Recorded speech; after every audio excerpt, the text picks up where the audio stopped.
Hey, Margaret. Yeah, Anton? You know what people don't talk about enough? What? Simon is wearing purple when he blackmails August.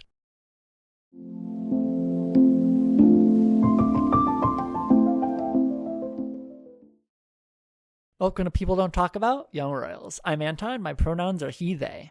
And I'm Margaret. My pronouns are they, them. And we're people here to discuss the show our friends are sick of hearing us talk about. If that sounds like you, stick around. If your friend sent you this podcast out of a desperate attempt to get you to watch Young Royals, take this as a sign. Go watch Young Royals, then come back to this podcast. Anton, what are we talking about today? Today we'll be having a general discussion of Season 1, Episode 4, opening up the conversation to miscellaneous motifs, symbolism, and themes. Woohoo! In this discussion, we won't be summarizing the plot of the episode because we already did that. If you need or want a refresher, head back 11 episodes in our feed to our most recent This Week at Hilarska for a full breakdown. This episode discussion will likely be all over the place, so strap in. You have been warned. Hey listeners, last episode of the cycle, we've done it. This is definitely probably, from start to finish, has been our longest cycle because of our break in the middle. Yeah, sorry. It's literally not your fault. But yeah, so I think maybe because of that, it does feel like we've been in this cycle forever. Yeah, a little bit. Which both Mark and I both talked off pod about how, one, this episode is actually relatively thin on symbols, even with the really stretched definition of symbol we've been using. Yeah. And also the ones that do come up, like we could talk about them kind of in the context of being symbols, but all of our thoughts about them have mostly been covered already, and we're trying not to be too redundant. Like these are painstaking dissections, but we don't want to be going in circles. Right. So the stuff that we have covered, we know we've covered extensively. We're probably going to want to try to just do like a little bit of a, hey, yeah, remember this point? That's true, and then move on. Starting off with Remember, which we covered all the way back in Revolution. Yeah. Fairly extensively. There's so much symbolism in that song that I think we both got too excited to analyze it to wait until now to talk about it. So kind of see the Revolution episode for this cycle, episode 40, how beautiful it is for that, really. I mean, I think the most interesting part of it to me that we broke down there and then didn't really talk about again, because I think we figured we'd word it ourselves well, is like Wilhelm and Simon. This song is very much, it's like half a conversation between the two of them, and half of it, Wilhelm feels very disconnected and is kind of using it as an excuse to reflect on his own thoughts. It's like, is it referring to Wilhelm or is it referring to Eric? That's a great question. To which I say yes. And exactly. We gotta think bisexually. Always. Yeah. So it's everything. It is both. It is a very meaningful moment that we do care about deeply, but at a certain point, I think the really beautiful moments of this show are the points at which both of us cease to be articulate whatsoever. Yeah, which is really tragic since we host a podcast. Yeah, but it's like, I think we're getting a bit better at this, but sometimes with certain scenes, it's still just like, yeah, it's so good, blah, blah, blah. Like doing my best attempt at media analysis, and I'm just like, it makes brain go burr. I don't know. Like it's very very, very pleasing. Makes brain go burr. That was ever so slightly cringe. Just a little. Moving on. Simon's contact being deleted. A little symbol. We've talked about it many times, but it's very... You can't get more direct and obvious. It's like, I am cutting off this lifeline to this person I care about. Yeah. By, like, removing my ability to easily contact them. Yeah, and then the fact that it doesn't work because he remembers his number. And or goes to his trash, as we've discussed. And or goes to his trash. Is a thing you can do in Google Contacts. Which we've never talked about the fact that Wilhelm has a Samsung. Yeah, aren't you a Samsung user?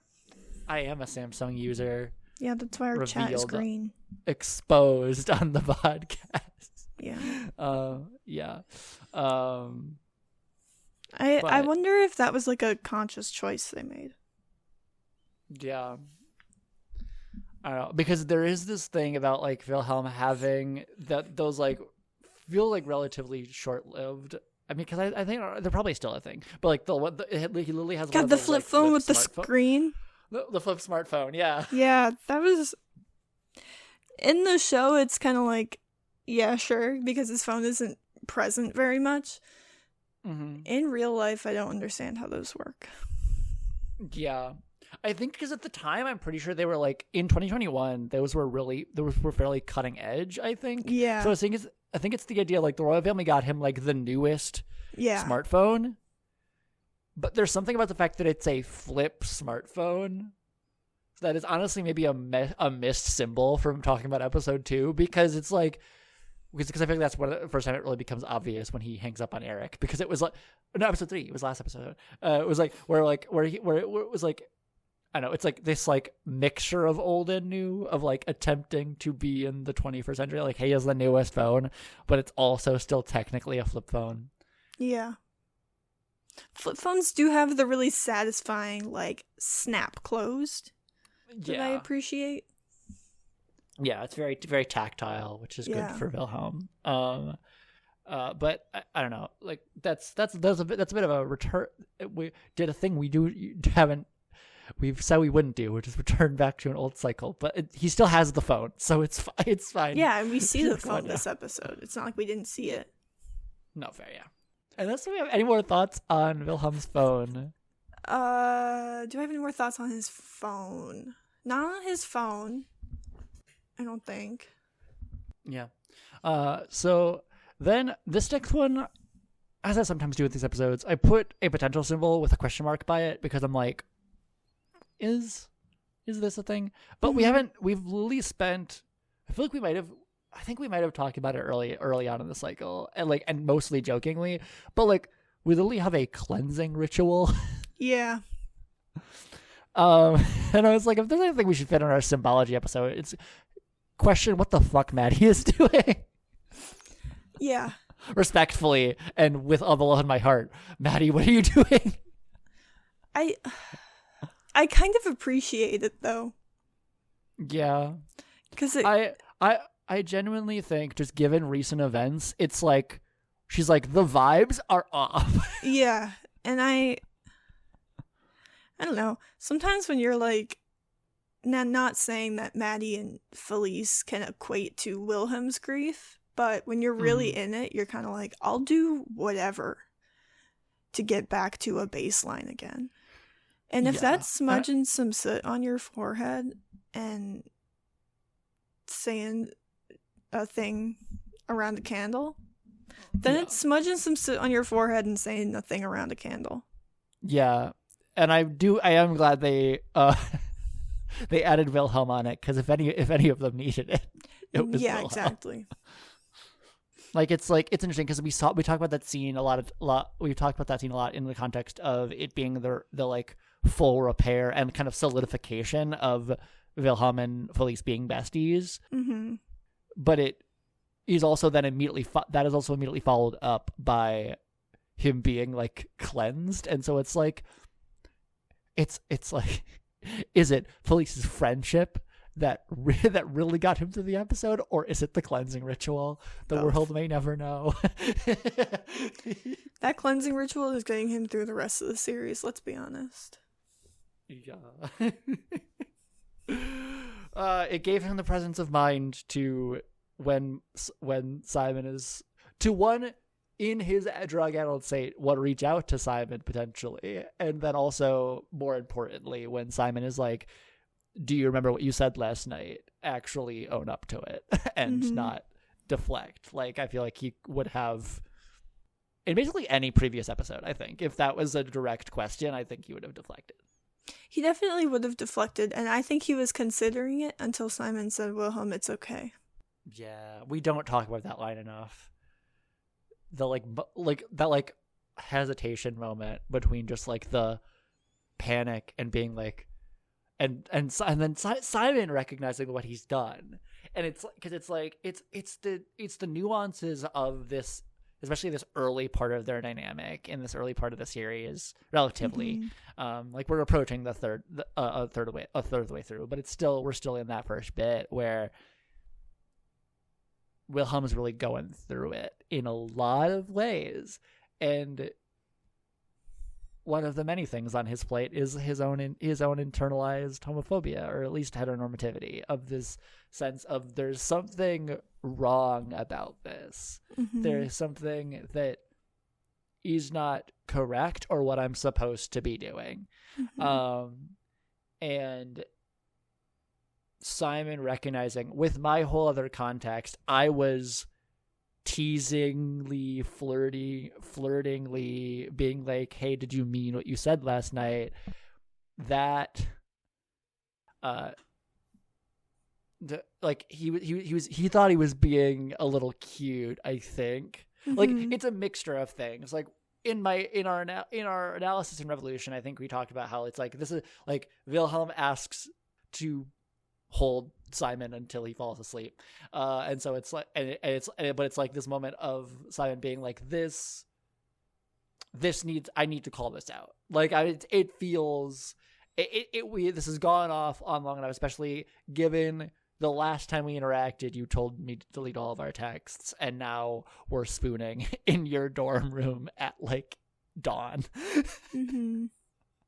Or like pre-dawn, and it was. And so it was, on the one hand, being like, I need to actually acknowledge, I need this, for my own peace of mind, I need to have what this is actually be acknowledged. But then recognizing that, I mean, there wasn't really a more tactful way of putting that, but it was like, oh no, I should make sure to assure him that it was like, that I'm not being like accusatory or anything. Because I don't know. There's so many, like Edvin portrays so many thoughts going on in Wilhelm's mind that you're just like, all right.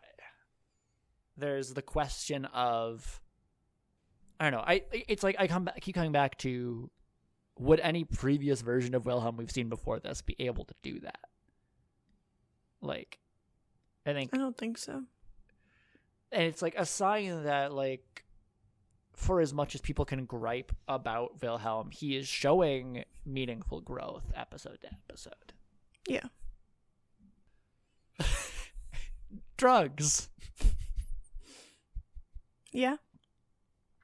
Another brief thing to talk about, because it was Lily in Privileged Punishment. We kind of jumped the gun a little bit, I think, but like, I am interested to see the ways in which this episode in particular plays with drugs as a marker of class. Who is selling them, who is buying them, who is using them. It's all around this big thing. Like it goes all the way back to the pilot, where the first person August thinks of to someone who could get them booze when their supplier flakes on them or is not able to do it. They're like, the normal supplier can't do it. Is like, oh, I'll talk to the poor who's in Forest Ridge. It's this really pervasive thing that is just never like. It's part of the reason why I come to appreciate the scene of Simon blackmailing August more and more, is because for as awkward as it is, it does feel, and as desperate as Simon is being, there's part of it that feels rebellious to me. Mm-hmm. this. I'm subverting this dynamic and Mm-hmm. turning this around on you and being like, I'm going to make you, like, in some way, like, be complicit in the thing you were asking me to do. Mm-hmm. And the fact that, like, this is the first time really that, like, I guess, well, August has lost his cool before, but it's like his just immediate rejection of, like, no, this is not happening until Simon uses the only leverage he has,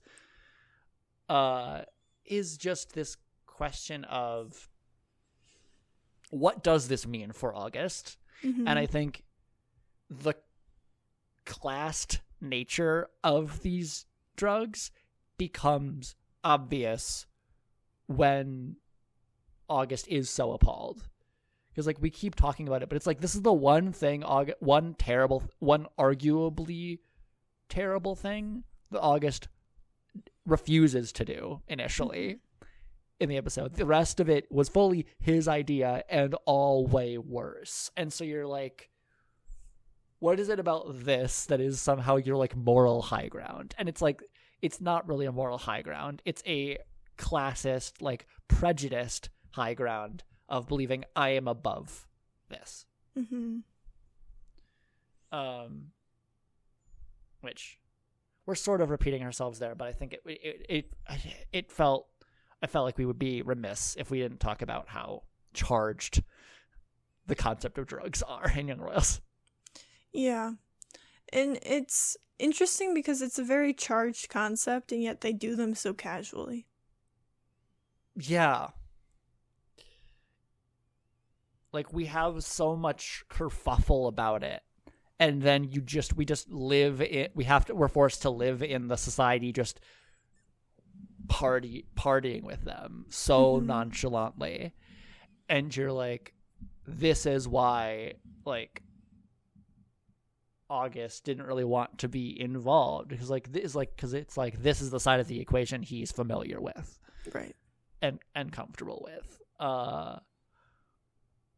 And part of the reason why, like, I think the way he goes about selling them is so, I mean, it's so August to find some sort of weaselly loophole of being like, I will sell them, but I'll sell them to other society members for a party that I'll also be at. So it's like, I'll still reap the benefits of this situation.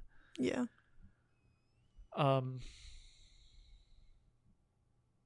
Backtracking before the society meeting, though, there's something to just, this is very loosely a symbol, but just the idea that, like, August, in the way that the scene is shot, is kind of just, when she enters, feels like he has appeared in Felice's room before their argument.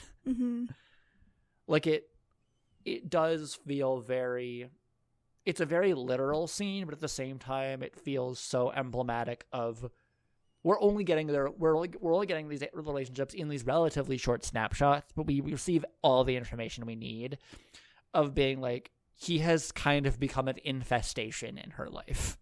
Yeah, and it's really controlling to just show up at somebody's room. And Maddy explicitly said, I tried to get him to leave and he wouldn't. Like, he wouldn't leave. Like, he is a pest, literally. He's just shown up and is stubbornly refusing to do what anyone else says. And it's like this strong arming insistence on getting his way and things being the way he wants them to be. Like, it's so textbook controlling that we haven't even fully talked about every aspect of his manipulative behavior, because it's so bad and so obviously toxic. Yeah. For much as, like, we have delved into August trauma on this podcast, but that those discussions should never be taken as negating the very clearly harmful and shitty behavior he perpetrates in this episode. I mean, that should be obvious from how hard we went into him in our character episode this cycle. But it needs to be said, is like, having understanding for August is not in any way having sympathy for him. Mm-hmm. As much as I said I wanted to punch August in the face, I don't know if I actively wish him harm, but I do. I would say fuck you to his face. It's like we're in that territory, you know, where it's where you don't. He's approaching the level of like. I was gonna say it's like weird. August is weird in this episode specifically because it's like he's become, especially in the way that fandom discourse like surrounds him in this episode, is like he's become almost like cartoonishly evil. It's like he does so many bad things in a single episode, and it's like, but it hits all the more for the fact that you realistically understand how all these things happen. Like with the video, I feel like solidifies August as a little larger than life in my brain, which is way more power than he deserves, but it like it is. He's just such a malevolent force on the show. Like he is the reason for 85% of all conflict on the show. Mm-hmm. Yeah. By volume. Like it's so much that like it's almost like I almost just like derailed into talking about August as a symbol, because it's just like he's just so clearly serving a like archetypical purpose. I agree. And it's like, I don't know what the show would be without August, as much as we want to scream about him more than half the time. A lot less emotional damage, I tell you what. Yeah. Another brief reprise of a previous point that I have made. The possible question mark closet symbolism of Micah's confrontation with Simon. Like, I don't know. Some part of me, anytime a closet appears in a story, is I'm like, maybe, wait, what? Yeah. But I won't beat a dead horse. People refer to previous episodes if you're wondering what I mean by that. And then I don't know. Again, kind of stretching the definition of a symbol here, but like the screaming that August and Villa do is like, the catharsis is so real, especially on Wilhelm's side, that it is again one of those moments that goes beyond the literal to me, of like you're not just screaming, you actually are like expelling something from your body that you need to let out. Yeah, I agree. And this will continue to be mentioned going forward, but because it is literally filmed in this episode, brief mention of the video, which as an artifact unto itself, viewers who have seen the show know where we're going with this, but it is this question of, it is now a literal piece of evidence of Simon and Wilhelm's attraction to each other, but also it's this evidence of August's violation of them. But August is nowhere in that video, so it's this smoking gun where you don't know who fired it. It's like it is a explicitly illegal explicit video. Like it is like within the realm of like crimes that teenagers regularly commit. It's basically like the worst one other than like murder. Like it's so it has so much devastating and like damaging potential. it like boggles the mind to fathom how much of a weapon this thing is. Yeah. And it's in the hands of the person I've been calling archetypically evil for a third of this episode. Yeah. So this is why I put the purple analysis at the very end of the episode, because I didn't want to end talking about the video. Wait, can I say something about the video though? Yeah, totally. Yeah, sorry. Yeah, sorry. I didn't know if we're done. This might not be true, but to my recollection, it's also the first and possibly only time we see Wilhelm's cross necklace like very much out on display. Oh yeah. Which, for those of you keeping track at home, historically and currently, most churches aren't down with people not being straight. Yeah, that's definitely an element of Young Royals that is not. I mean, because Young Royals does not. Sweden does feel like a relatively. I don't know. Swedish listeners, correct me if I'm wrong. I mean, just because of how progressive, like on the whole, like generally, like not everyone in Sweden, but like relatively, like how progressive Sweden is. Like I take them to be a relatively secular country, but like I would imagine their monarchy works similarly to how the monarchy of Great Britain does, which is like the monarchy is head of the church, or at least is in some way like the monarch because the family was anointed by God. Mm-hmm. Like, little reminder of the ties that Wilhelm does have to religion. They, again, are not elaborated on tons explicitly in the show, but it is definitely a very powerful thing. Yeah. That in the scene, it's the second you realize it, like it becomes, it means something, and it can mean very many different things. Like that symbol has given people hope. That symbol has been used to oppress people. That symbol is so weighted. Mm-hmm. And so I mean, the symbol itself is doing a lot of the heavy lifting there, but it is significant that you have a queer intimacy scene between two boys where one of them is wearing a cross necklace. Mm-hmm.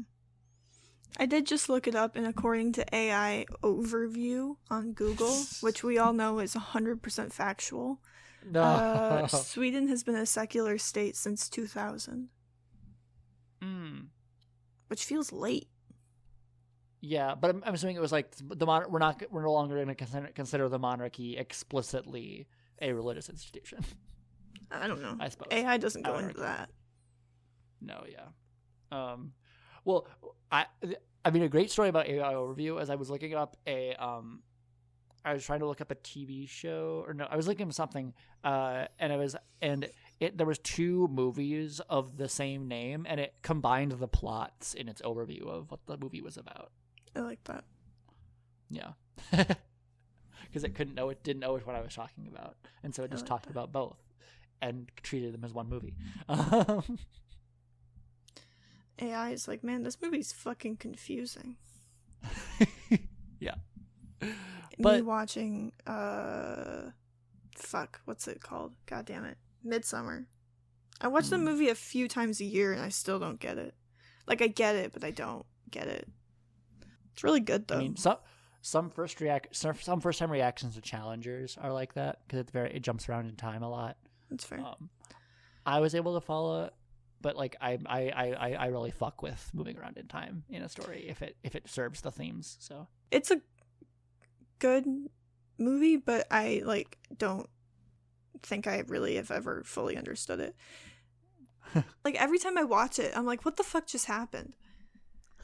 Because the main characters are like slowly realizing something, but they don't really let you in on it.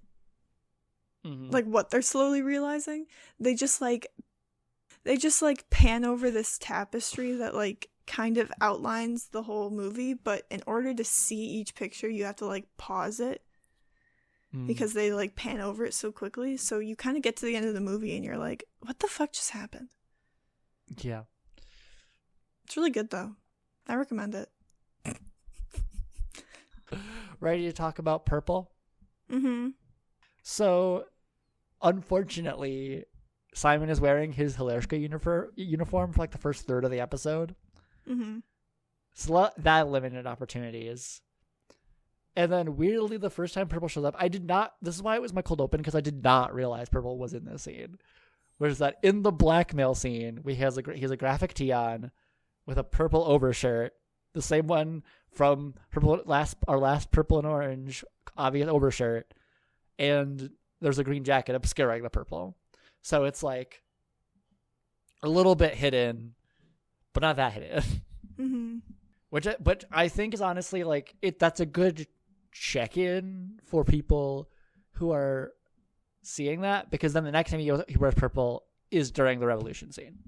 Like there's not much of it in this episode, because the only other scene where he could potentially have been is when he's overhearing Willa and Felice in that like August and Simon are observing Willa and Felice scene. He's interesting, like not wearing purple at all, and that's honestly kind of heartbreaking to me. Yeah. Like it kind of potentially shows that like he might have started a process of kind of just being like, well, I guess that was that, and being like, well, I guess I just have to move on and just pretend that didn't happen. And then Wilhelm calls him, and the thing he decided to grab was his purple sweatshirt. So yeah. And then he wears it the next morning for the enemy scene. Like, I mean, it's the most purple thing that Simon owns, and so it's I feel like of all the purple things that are part of this long running symbolism, the purple sweatshirt is like the most iconic part of it. And it's largely, I think, for this scene specifically, for the intimacy scene at the end, because it is like one of the most frequently like referenced scene, not necessarily within the show, but like in the fandom community. It's one of those scenes that like pops out the most frequently, which makes sense. Biggest ship on the show, and then their like first really, other than their first kiss, like their first big like intimacy scene.